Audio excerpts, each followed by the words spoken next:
UNC for you. You get free tuition, don't you? Yeah.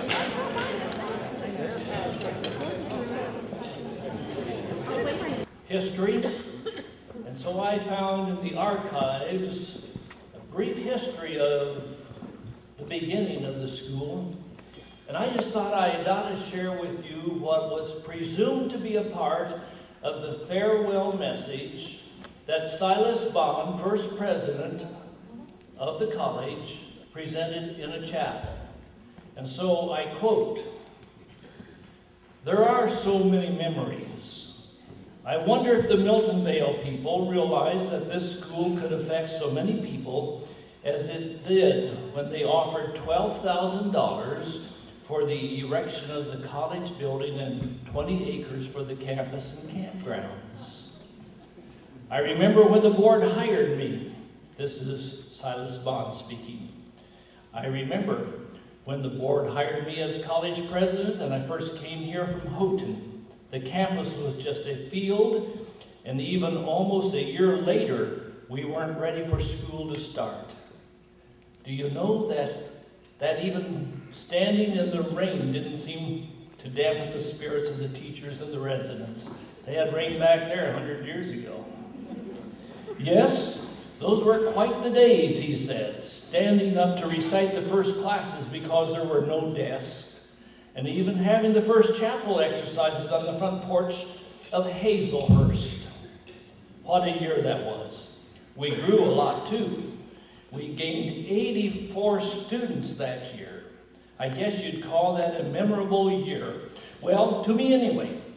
I imagine that, and catch this, I imagine that 100 years from now, it won't make much difference, but somehow, when you work hard for something, when you leave a part of yourself behind."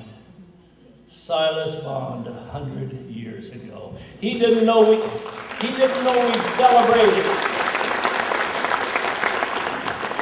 And some of you, many of you, most of you will have memories, not going back to 100 years, but I was just thinking as we were getting ready for this banquet, that the second or third year the school was in existence, part of our family were in attendance as students, and I would say with the exception of probably 5 or 6 or 7 years, there has been blood relationship of our family, or my wife's family, that have been involved as students, or faculty, or administrators, or involved some way with the school in an active way from way back then, even to the present time.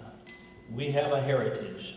And not all of you came from Miltonvale. We realize the other schools are represented also. So we're going to have some memories from each of the past that we can remember. So will you turn your attention first to the Harmonettes, a trio that has been in existence now for 50 years or so. And they've traveled miles to get together for this occasion. And we'll let them introduce themselves and where they are now living. How's that? Come, ladies. The Harmonettes.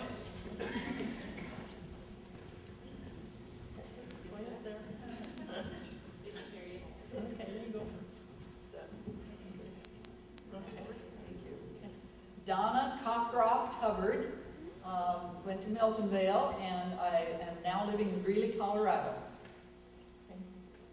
Nina Reno Stratton, and I went to Miltonvale, and I'm now living in Mountain Home, Arkansas. Faye Rutherford Wienrohr, I'm now living in Loveland, Colorado.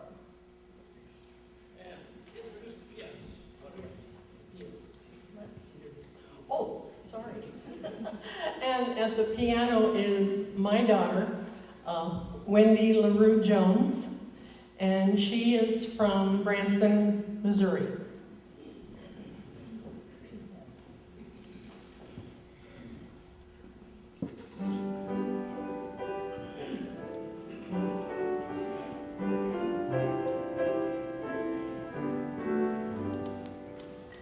My hope is built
memories through the harmonettes. It really sounded like they had been singing together all of these years in between, but as I understand, this was the first time since way back yonder. Wonderful, you ladies are to be commended. Dr. Piper gave such a wonderful introduction to the Lewises earlier today. At the time I invited Caroline Lewis to be our next speaker, I wasn't aware that somebody was going to say so many nice things about her. It sounded to me like she was a very dignified and sophisticated lady on the campus, but I know another side of Caroline because people have told me what she was really like, and I'm going to let her tell you herself. We welcome Caroline Lewis to give us some memories from the past, and she can cover 3 different schools after Caroline. Thank you. After that 5 minutes? No, got all afternoon. Thank you. Oh, it's fun to be here today. Don't you just love living for the Lord? I had so much fun in my life being a Christian. Is that wrong to say it that way?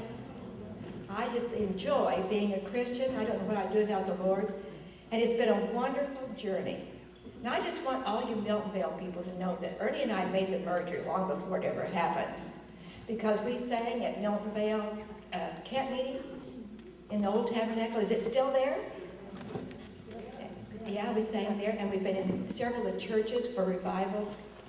You know, we're all the same family, aren't we? We always felt that way. And of course, then our choir sang in some of the Wesleyan, did they, Randall? And some Wesleyan churches. Wesleyan, Miltonville churches, whatever. Anyway, what a wonderful thing it is to all be together and all love the Lord and be in the same family. It was in the summer of 1959. We were living in Colorado Springs, where we were teaching there in Colorado Springs Bible College, when we were told that we were going to be moving to Bartlesville, Oklahoma. Well, maybe that was kind of a little late. We probably knew in the spring, probably. And so, have you ever helped move a college? Well, we didn't have lots of money to, hire big movers come in with their big moving vans and all. But we did have farmers in Kansas that said, well, you can use our truck. We'll bring one of our farm trucks out and help move the college, which they did. So all during that summer, they moved dormitory staff, equipment, furniture, kitchen, office supplies, and all that, and finally my library. At that time, I was a librarian, and moved the library books. Now, if that wasn't fun. Of course, I didn't have any big library like we have now, but we had a nice number of books. So all summer, they moved the college down here. Now, I was raised in western Oklahoma, but I'd never heard of Bartlesville. Bartlesville, where is that? What kind of city is that? Sure enough, when we all arrived, we were like foreigners to the people here at Bartlesville, because they'd never heard of the Pilgrim Holiness Church, and they didn't know who we were. They just thought another little group coming in, So they kind of looked at us kind of out of the corner of their eye, like, what's going to happen here? But it didn't take them long to know that we were pretty good people. So finally it came time for the Lewises to move after all this stuff had been brought down here. And they brought our furniture down, and we arrived kind of late in the afternoon. And we were so excited to see the campus. It was so exciting. We had our 3 little children with us, and it was a good time together. But where were we going to sleep tonight? We wouldn't have thought of going to a motel. Didn't have money for a motel. What should we do? So at that time, our chapel was in a barracks type of building, and we thought, well, we can sleep in there tonight. So we got our mattresses off of the trucks, put our mattresses down in the chapel building, and that's where we spent our first night on this campus. And we were having fun then. We didn't know any better. And then, for the rest of that summer, we lived over in the girls' dorm, and we kind of ran a little motel. My girls would help me, and we set up a couple rooms, because everybody wanted to come see the new campus. What's it like? And so they would come by, and if they wanted to stay overnight, we'd invite them. Well, just stay overnight. We've got a room ready for you. So that's what we did that first little summer. What a wonderful journey. It's been just like that all the way through then, from then on. finally, we had one little bad thing that kind of happened. Ernie, of course, we had our choir going, and we were traveling with the choir. And we needed a little bit more room in the music building, which was just a small little building on one campus. So they decided to build on another building. And this one particular day, Ernie came home for lunch, and our son said, "Dad, let me go back over with you this afternoon." He said, "No, you aren't ready. You haven't got your shoes on. I haven't got time for you." And he said, "Please let me go back with you." So Ernie said, "Okay." And when he came back over, it had rained just a little bit over the lunch hour. When he started to use the saw, it wasn't, grounded right? Is that what you say? And he was shocked. He got electric shock. Just knocked him completely on the ground. And our little son saw what happened to his dad. He ran around the corner and talked to one guy. "My dad's hurt, come see about my daddy." And they said he was so urgent in what he had to say. They knew that Ernie had been hurt. And so, sure enough, they went around. They were smart enough to turn off the electricity. They didn't touch Ernie. They would have been hurt too. Well, the Lord wasn't through with Ernie. They took him to hospital, of course, and he was just completely unconscious. But they said, if you live through it, you're going to be all right. Thank the Lord, he wasn't through with Ernie yet. He lived through it. And one of the boys said, "See, I told you turned off electricity too soon." So they've always teased Ernie. They never teased me. They just teased Ernie. Wonderful, wonderful memories. How the Lord took care of us on choir trips. How he provided money. We didn't have, the colleges were just barely getting by. And sometimes, I remember one time particularly, we didn't have quite enough money to make the payment until the mail came. And in the mail that morning, there was enough money to make the payment on our property here. Thank the Lord how he answers prayer and takes care of us. Then, of course, there were funny little things that happened along the way. Our son was involved with and this little boy right here that's a saint now, the Brandon boy. They put a few signs up that weren't what they should have been. And one morning I went to in the library, and in the lobby there was a Volkswagen sitting inside of the lobby there. They'd taken that in during the night. But all fun things. And then what is really rewarding to us, here we are retired, have been now for a number of years. But you know what? We get messages, we get emails. Just in the last week, we've got something from somebody in California and also somebody in the Chicago area that were our students way back. And they remember being here at college and how the Lord touched their lives during that time. It's been a wonderful journey all down through these years. And I just thank the Lord that we've had the opportunity of having a part in OWU.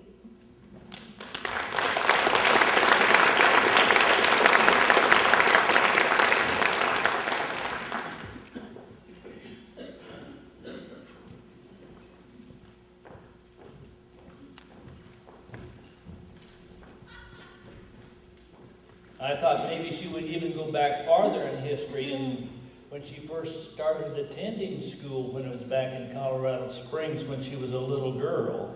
She's told us about those stories.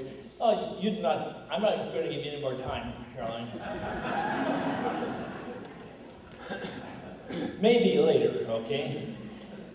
We were so wonderfully blessed this morning in the chapel with a beautiful organ, piano, duet, and ministry and song.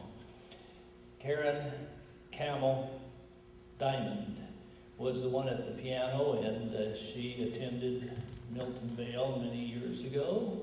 I didn't say enough manys on there, she's telling me. Her mother was also dorm mother here on this campus for a number of years.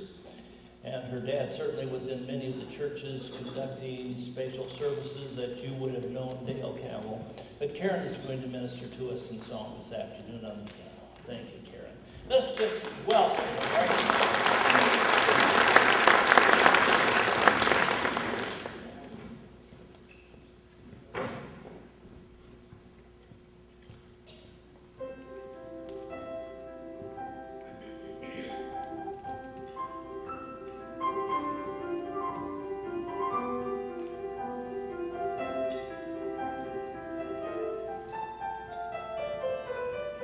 Thank you.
somebody who had been on the campus at Miltonvale and could bring some memories from those days,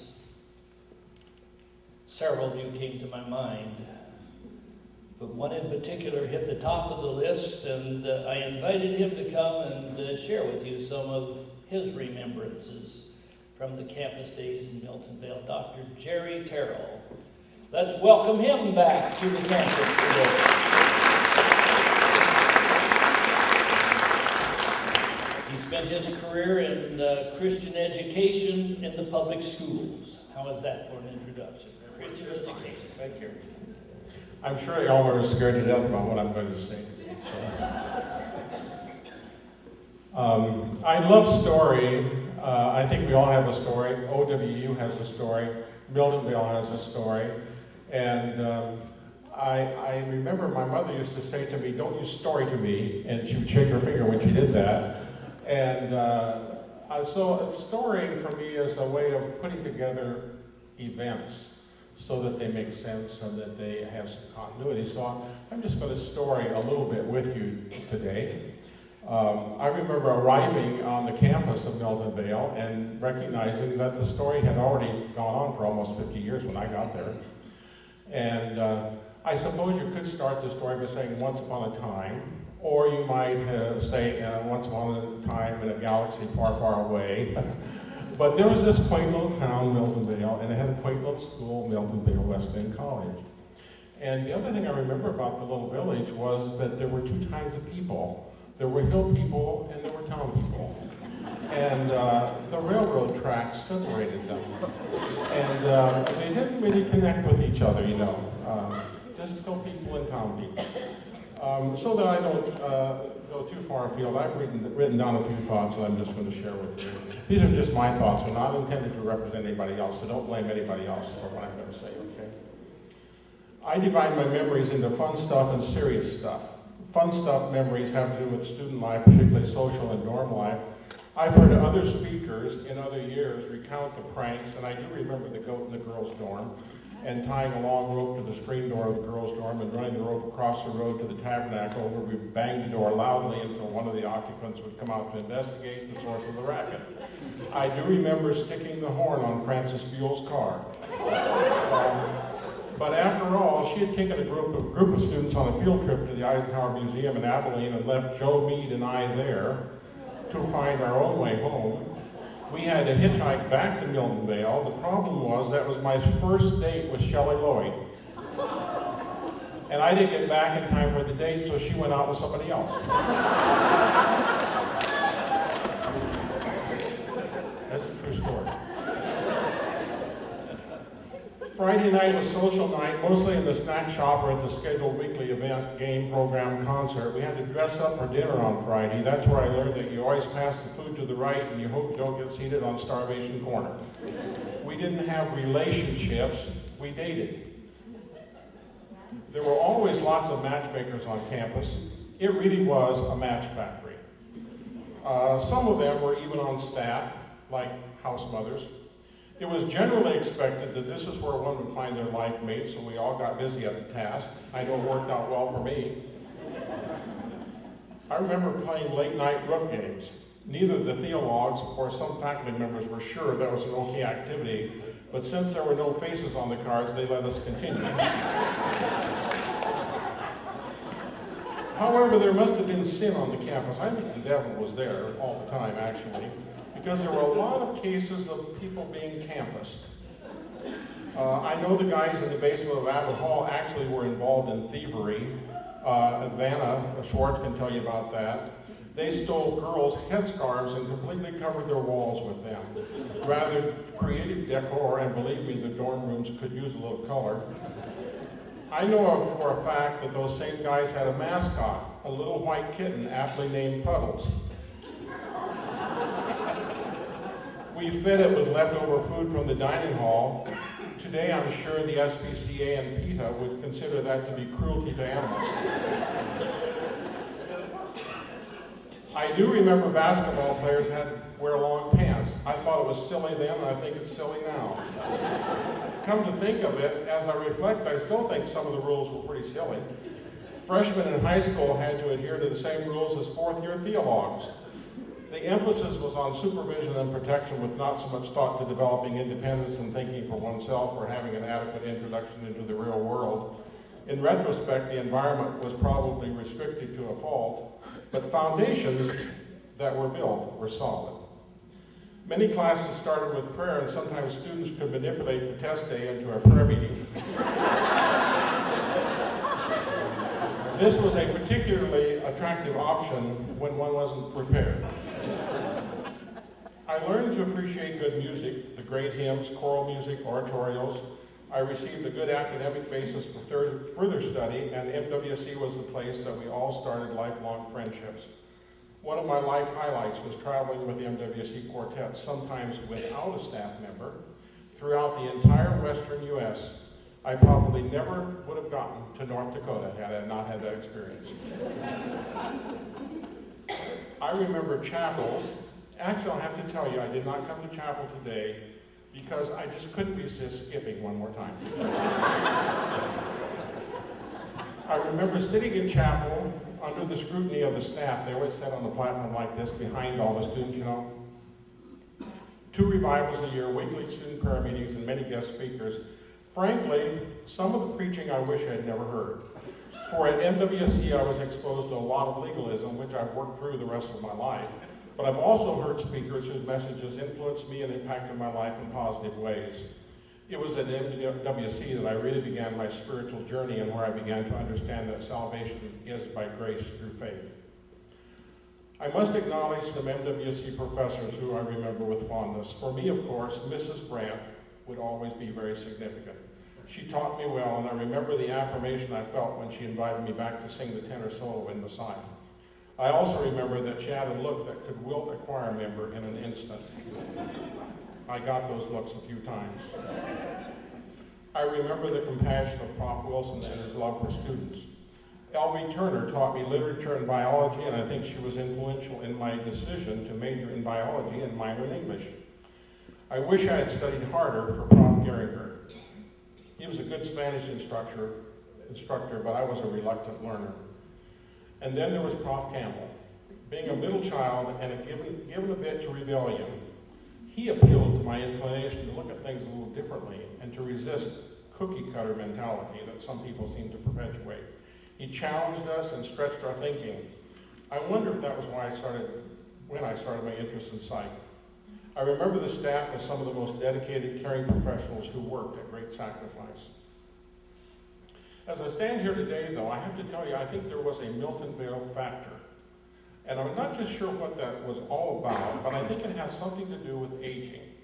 Because I remember all you Miltonville alums as young, vital, good-looking, sharp, strong, and I look at you today and you're wrinkled, and you're old, and I don't know, I think it's what I call the Miltonville factor. I even find myself experiencing it occasionally. You know, it's on days when I can't remember if I took my morning pills, but I can remember every word of Andrew Miltonville. To paraphrase Dickens, MWC was the best of times, it was the worst of times, and like most experiences in life, it's whatever you make of it. I turned down a full-ride Regent scholarship to the University of Nebraska to attend MWC. Many of my peers couldn't understand my decision. Today, I choose to cherish my memories and value those experiences that came into my life via Miltonville Wesleyan College. Onward, Miltonville.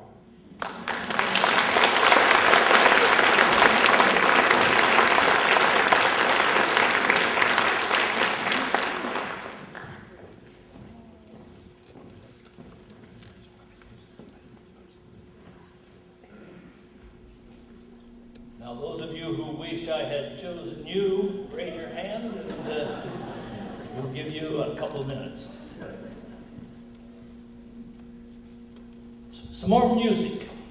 Music has been a vital part of the educational processes down through the years. You've heard about the choirs, and we heard from a trio, and we heard about a soloist in the Messiah, and so we're going to continue with music. They are going to represent a couple of the schools, I'm sure. Mrs. Lauren and Ernestine Atkins. Welcome them back to campus.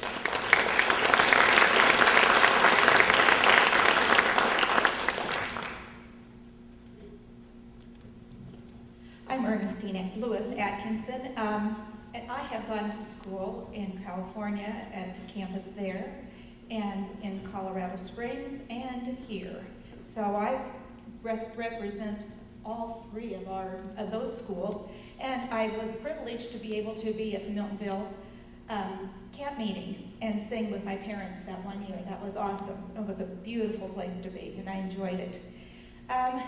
We now have 3 children who are adults and have children, and each of our kids went through Bartlesville there at the university here. And just am so happy to have been a part of this heritage. Hi, I'm Lauren Lewis, and I've attended Bartlesville Wesleyan here as well, and was very much influenced by this school, especially the music program, and I live up in New Brunswick, Canada now, pastoring at the Moncton Wesleyan Church for the last 15 years. Just recently, I've been diagnosed with Parkinson's, so if I'm shaking a little bit, you'll understand that I'm not just nervous, but shaking just a little bit, and I'm not cold. One of the things I remember about the Miltonville camp when we were there was running to the railroad track to wait for the tri-weekly. That brings back memories of a train that tried to make it through weekly if it could. So, Dad sang a lot of songs back in those days of the camp meetings, and just recently I've taken 10 of those songs, rearranged them to big band music, and these are some of the old camp meeting songs that Dad used to sing on this CD, and we'd like to sing one of those for you right now.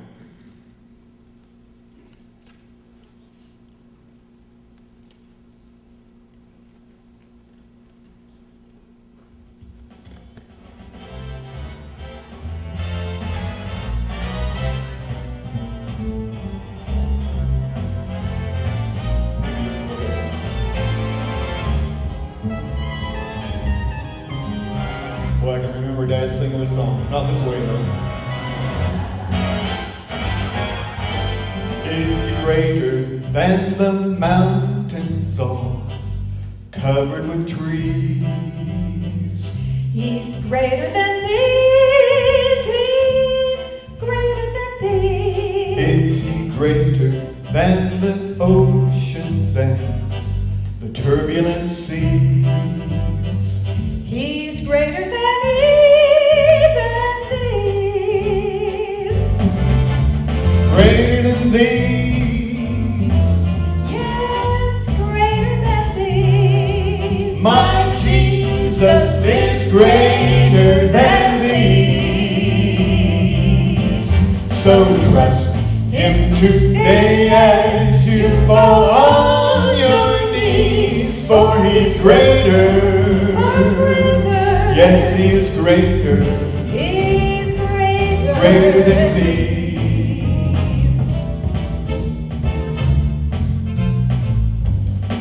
Is He greater than the sin that has shackled my soul? He's greater than these. He's greater than these. Is He greater than the burdens that came to my soul? He's greater than even these. Greater than these.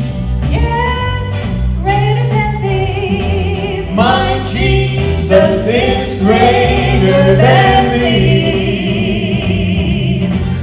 So trust Him today as you fall on your knees, for He's greater. He's greater. Yes, He is greater. Oh, He's greater. Oh, He is greater. Far greater. Yes, He is greater. He's greater. My God is greater. He's greater. Far greater than even these.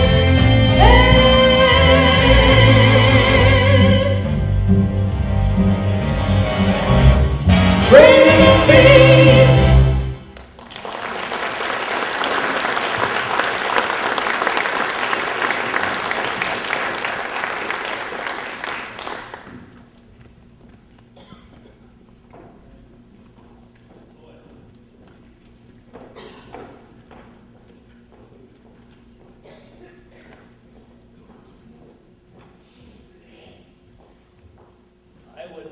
surprised at what they would even sell you one of the CDs. Did you bring any along? Oh, yeah.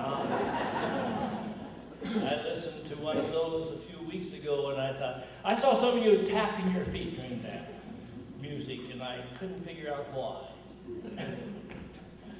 Thank you so much for that wonderful ministry and song. We're going to present some certificates this afternoon, but I think prior to that, we should introduce to you the one who has been working to prepare the alumni events for this weekend. Mrs. Janet Auden is now the alumni director, and she's out here someplace. I just don't see her because I can't see her. Oh, there she is. Come on up here, Janet. We're going to use you anyway in the presentation of the certificates. And Dr. and Mrs. Piper, come on up and bring the certificates with you that are right there at the table. Some of you are here who graduated 50 years ago, but you didn't send in the information. I'm presuming that at least. And if we do not have a printed certificate for you, we will present, after the presentation of those that are printed, we'll present to you a sheet for you to fill out, and they want to, through the office, prepare a proper certificate for you, honoring you for the 50 years that you graduated way back in the olden days. So come on up, Janet, come up, you come up here, and Dr. Piper, come on up, and Mike, come on up here too. We'll get to see you all in the show. Janet, you tell them what you'd like to say as an alumni director. We are just so pleased to have everyone here and to be able to share this time with you and share the legacy that you have brought to this university. I do want to mention that we have a project going on over the weekend. It starts at 2 o'clock today, a Record Your Memories project. And hopefully when you registered this morning that you heard about that you have seen the list where you can sign up for a 15-minute time slot, and we have interviewers, video, we have 2 studios set up, and please give that some serious consideration because we don't want to lose the stories that you have on how you made your decision to come to a Christian college and how God has influenced your life through that education, through and in your career. We want to try and save some of those memories so that as we build for the future, we will not forget what you have brought to this day. So please consider that. We have about 40 time slots, and the last time I looked, there was maybe at least half of those are still open. And so we will run from 2 until I think 4 today, and again starting at 9 in the morning until we run out of stories. So please check that. They will have that sign-up sheet at registration this afternoon. If you decide later on that, you know what, I wasn't going to do that, but now I think, I've been talking to my friends and we have stories that need to be recorded. The one studio is on the main floor of the library. The second studio is in the reading room of the mansion, and there will be a point person there that can take your name and get you an appointment so that we don't miss those things. And thank you so much for the time that you have spent in Christian education and with the Lord to help us come to this day today. Thank you. And thank you, Janet. Thank you. We do thank her for all of the work that goes into the planning of a weekend like this, including the weather that she planned. And it's been a great weekend and will continue to be so. Thank you so much. We're going to present these certificates. First we're going to have you come up when your name was called, and decided that might be a bit lengthy and difficult for some, so we're just going to ask you to either raise your hand or we'd like for you to stand up if you can do that when your name is called, and we will have these delivered to you where you are. So get ready. Your name may be called, and then if it isn't, we'll take care of those that are not. And Dr. Piper would be glad to shake your hand if you come up and let him do so as a congratulations. Marcy's going to do the reading for us since the names maybe I mispronounced. How's that, Marcy? Gee, thanks. So if I make a mistake, it's your fault. Okay, good. Just so we're clear. Okay. And I do want to reiterate, coming maybe from a little bit different generation than all of you, but I remember sitting down one time with my grandfather many years ago. He was in his 80s or 90s at the time, and telling me stories that I went back and told my mom, and she said those were things she had never even been told, because you didn't necessarily sit down and tell your kids about those things. So I would really encourage you, along with Janet, our kids need to hear those stories. So please take the time. You may think that nobody cares, but we really do, and that those students, our students, want to know their history. Okay, first name, Yvonne Betters and John Betters. Congratulations. We also have Verna Campbell Gooden, Donna Cockcroft Hubbard,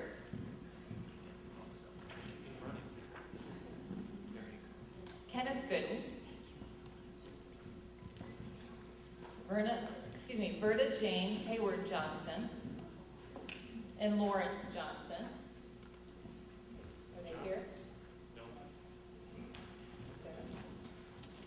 Virginia Mortimer Hare. That's Virginia. Nita Reno.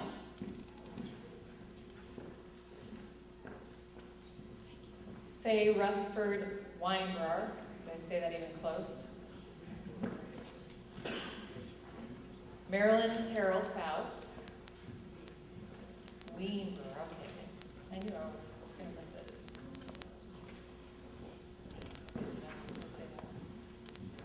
Just like it looks. Ralph Rugenhill. Is Ralph here? He's back here. Ronald Brown. I'm getting as much of a workout as the basketball team right now. Karen Campbell Diamond. And Lyle Campbell.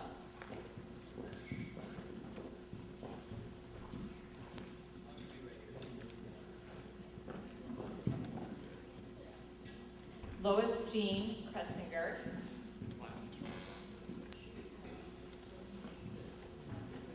Loretta Dyer Ewert.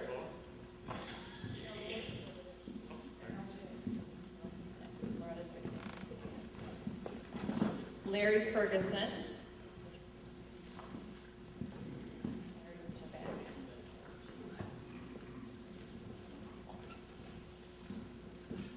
Clyde Gooden.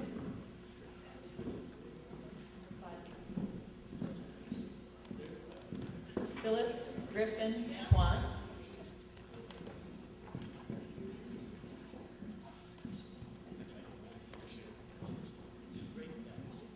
Glenda Herner Comfort.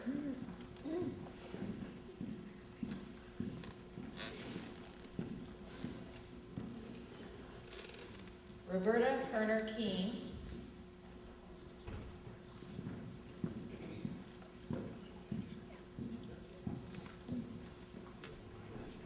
Wayne Huff.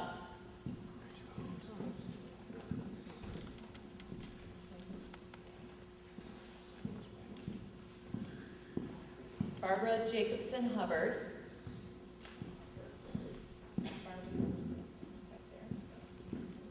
Diane Johnson Ivy.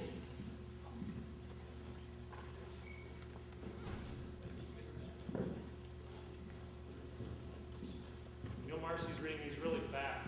I know. He didn't do his workout this morning, so give him a little exercise. Actually, I'm usually the one passing him out, so I'm enjoying this opportunity. It's my turn. I just don't want him to have to stand too long. Thelma Marsh Wetmore.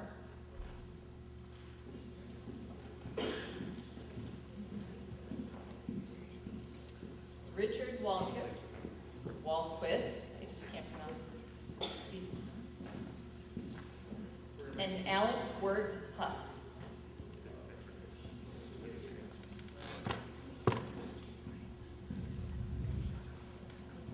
Congratulations on 50 years to all of you.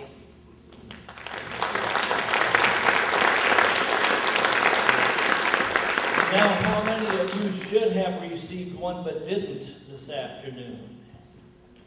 Not just from Miltonville, okay.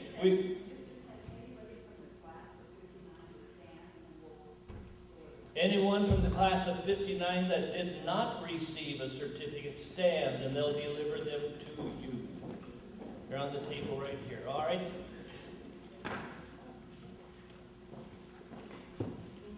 The class of 59.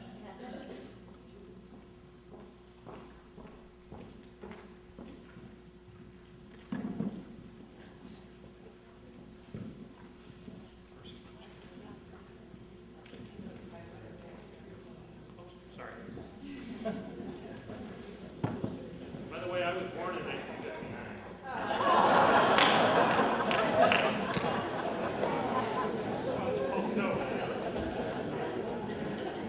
And now for those that have just received one of these last forms, fill that out and get it to the alumni office while you're on campus if you can, or get it to Janet Odden over here. She'll be around someplace. And if you fail to do so, you can mail it back, but do that and fill one out for you and get it to you. And leave your tickets on the table. They would like for you to do that, the tickets for your luncheon this noon. Some of you may not be aware of the fact that the arch that used to stand over the front doors of the school at Miltonville in the administration building, that arch was moved here a number of years ago, and then was installed inside of the courtyard, which is over in front of the mansion. It has been named unofficially Miltonville Court, I understand, and it has underneath that arch that's now a part of the wall on the inside. It has a nice plaque that gives a bit of the history of Miltonville College. In the past years, for several years now, we've gone over there with the groups and taken pictures and had a little dedication ceremony type thing, but we weren't sure because of the weather this year, and we're not deciding to go there as a group. But if you would like to take your class or a group of your people over and have pictures there and see the plaque and enjoy that area, it wasn't raining when we came in, so maybe you could do it this afternoon. But I wanted you to be aware of that the Miltonville courtyard is right over there. And if you oftentimes walk underneath that arch, you can once again get close to it. Don't try to walk through because there's a solid wall behind. Well, that concludes the program as planned. You know, you're going to have class times together, reunion times, and get with family. And does anyone have a special announcement about a class that you'd like to make before we go from this building? There was a little confusion on which class of 59 met last night. And it was the senior class, I understand. High school senior class. Well, the sophomore class of 59 is meeting tonight at 8:30 in the La Quinta. All right, in the mansion. And again, the time, 8:30? 8:30, all right? So all of you class members, be there and don't be tardy. Any other announcement? This is a good time to make it if you would like to do so for any group gatherings that you're going to have that we may need to be reminded of. I would like to make an announcement that we all thank Mr. Brandon one more time for organizing this. He's done it every year since I've been here, and you've become the staple of this particular event, so thank you.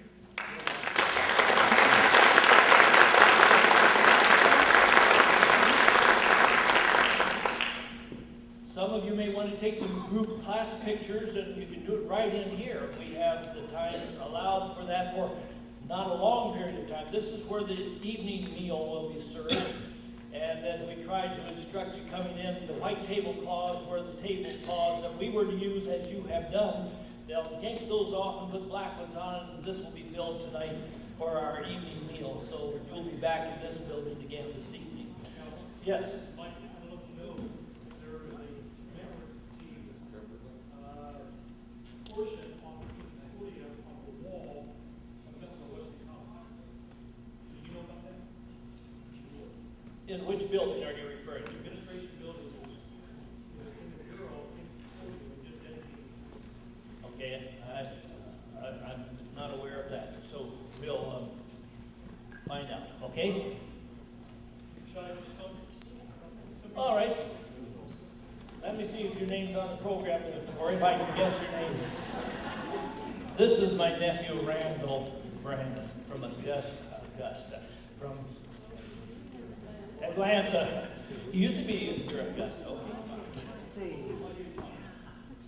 2 weeks ago, I went to Concordia High School's 35th class reunion, and it happened to be the day that they were celebrating a mural that was built. For those of you who've ever been to Concordia, raise your hand if you've ever been to Concordia, Kansas in your life. Okay, everybody knows what that's that. How many used to live in Concordia? Raise your hand.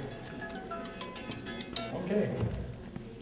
On the corner of Highway 81 and Main Street. Is that called Main Street? Is it Highway 9? Is that it?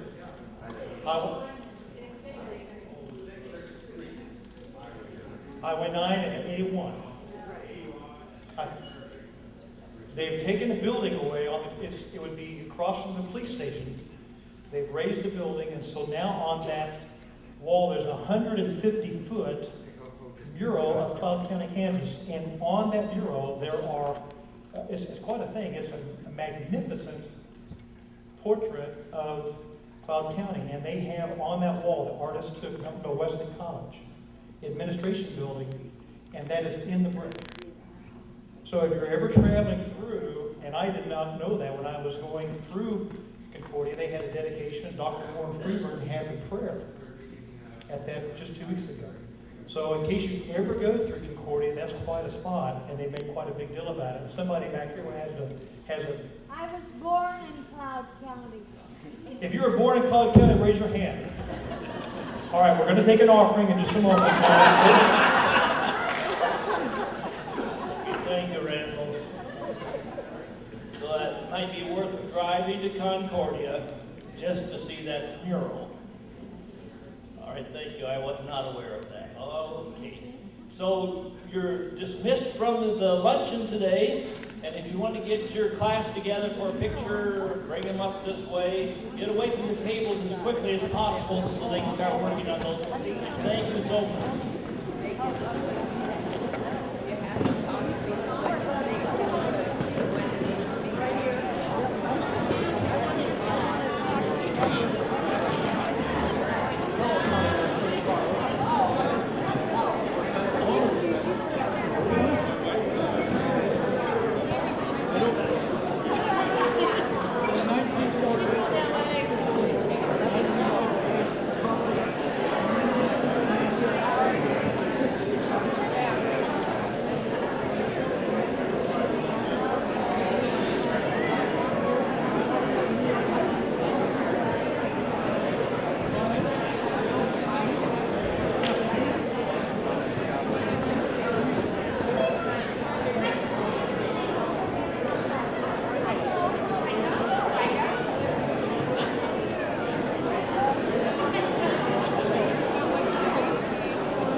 Brian, let me come to the class. Hi, how are you? How are you today?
Ted Truckee,